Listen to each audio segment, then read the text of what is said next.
Chapter 13, Part 1, Current Liabilities.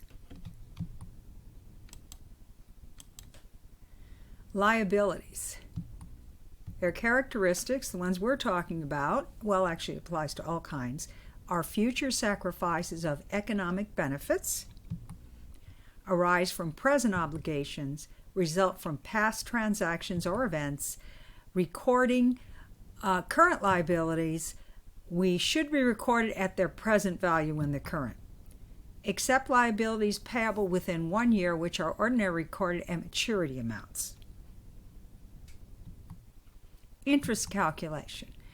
Okay, remember, interest is due over time. So the day you sign something, you don't own the interest. It's only as you hold the money, you either earn or owe the interest.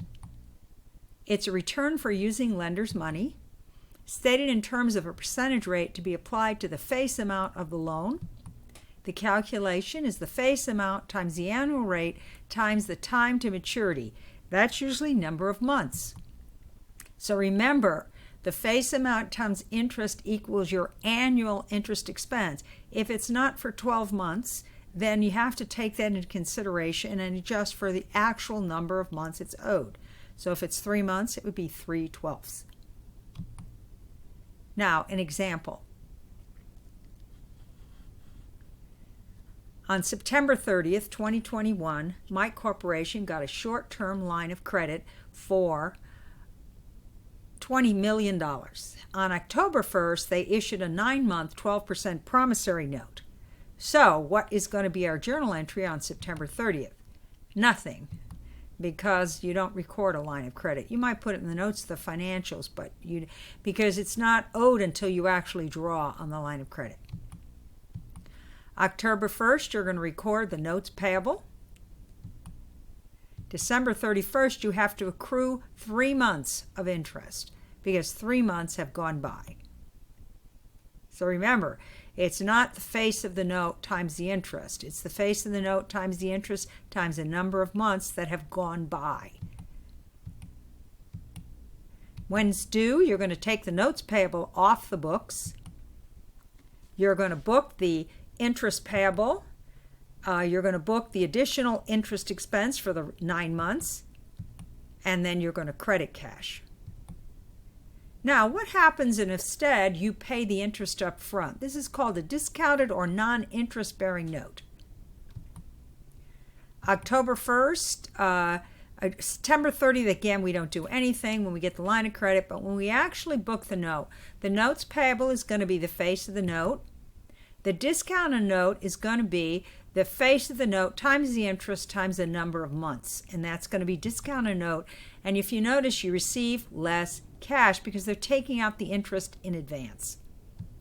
December 31st, we're going to accrue our 3 months worth of interest, and then when we pay it, we're going to pay the notes payable and the cash of $20 million and take the balance of the discounted notes off the books. Now, what's the difference in the interest rate if the interest is paid at the end versus paid at or deducted at the beginning, which is a discounted note? Well, interest charged if paid at the end was 9%, which is what we just did. Now, what about the interest charge if deducted at the beginning? Well, we had interest expense of $1.8 million, but we only received $18,200,000, so we actually paid almost 1% higher. So you always pay more for a discounted note. Now, liabilities from advance collections.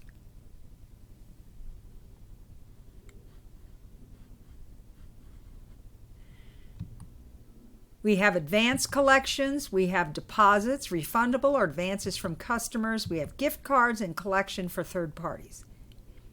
Now, let's look at an example of containers. In this example, what we have is people buy product, but it is in containers, and they are charged a deposit, and if they return it within 18 months, they get their money back. So, on January 1st, they had deposits on hand of $530,000. During the year, they collected an additional $850,000. They refunded $790,000, and they wrote off $35,000. were forfeited because the people kept it longer than 18 months.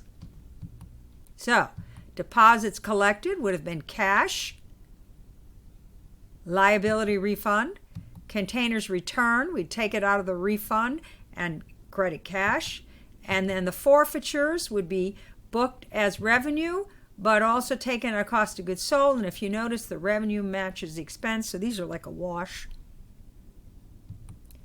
And then the balance in the liability account would be $555,000. And we just add up your journal entries to figure that out. Now, what about gift cards?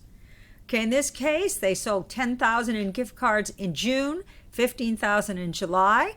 During the year, $6,000 of the June and $8,000 of the July were redeemed, and the cards are considered non-usable or broken after 6 months. What's our journal entries? Well, for the gift cards in June and for the gift charge in July, they're both booked as deferred revenue. Record redemption of June and July cards. We take in our deferred revenue and booked a revenue gift card. The December 31st expiration of the June balance of the June gift cards would be $4,000, which is the $10,000 we sold minus the $6,000 that were redeemed.